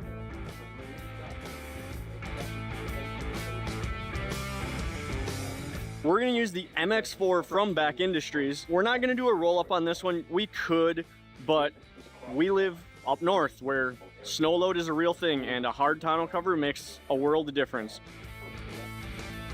It's also going to help our fuel economy. Again, a vinyl roll-up would do the same thing, but we're more worried about security and snow load. So we're going with this, but it shouldn't take long at all. We clip them, we clip them. Now our bed cover stays tight. We want to go even further open. Pull our cord, we flip it all the way up. We've got our rubber on here, it sits against the back window. We can take our little stands, loosen these, slide that down on there. Boom, we have full 99% of our bed access. That's locked up there, that's not gonna do anything. And now we can drive with our bed open if we need to. Never be open further than that so that you can get at your groceries. Or the kid's stroller. The last piece of our puzzle here is to install our CTS3 monitor in the truck so that we can actually make use of our tuner that we put in here. So that's going to involve me pulling down this A-pillar. In addition to this plugging into the OBD2, if you remember, so do our steps. So we had to get an OBD2 splitter. All this is going to do is give us 2 ports out of our main OBD2. This does not come with any of the kits. We literally got this on Amazon. It was like $12 or something like that. You will need one of these if you're going to be running a tuner and steps at the same time, because they come out of one port.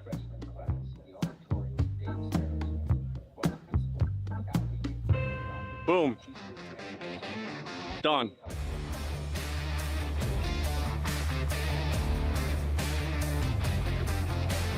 So there you have it, guys. A truck that's gonna turn heads without any compromises. It's not too tall, it's not too wide, it's not too loud, it's just right, fully capable to do what you need a truck to do every single day. And at the end of the day, this truck can perform just as good as it did stock. And the best part is, none of this changed anything. You can actually take this back to stock if for some crazy reason you wanted to, trade it in, it's a lease truck, something like that. It's all reversible very easily in the same amount of time it took to put it on. All right, so now we got it out on the road. Even though we lifted it, we put bigger wheels and tires on it, it really doesn't drive any different. And it has full turning radius, throttle response because of our tuner and our intake and exhaust is still the same. Really the only way you can tell that we really did anything from inside of here is the exhaust note when we accelerate.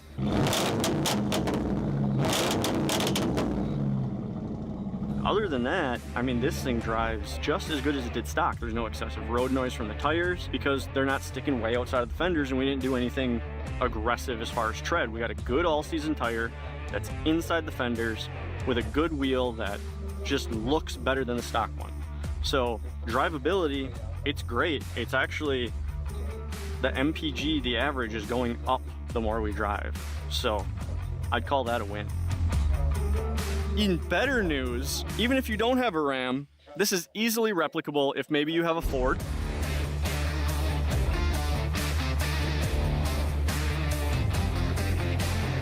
Or maybe you have a Chevy.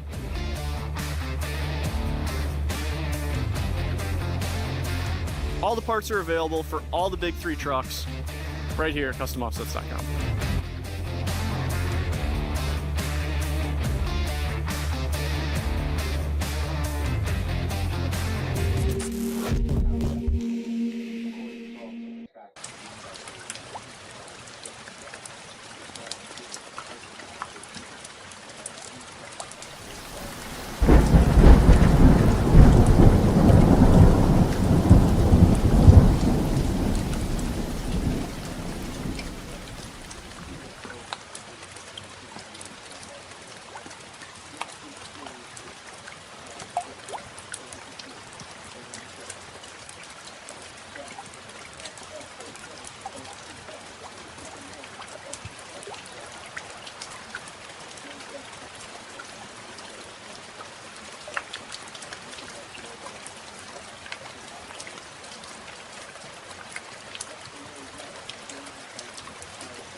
Thank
you.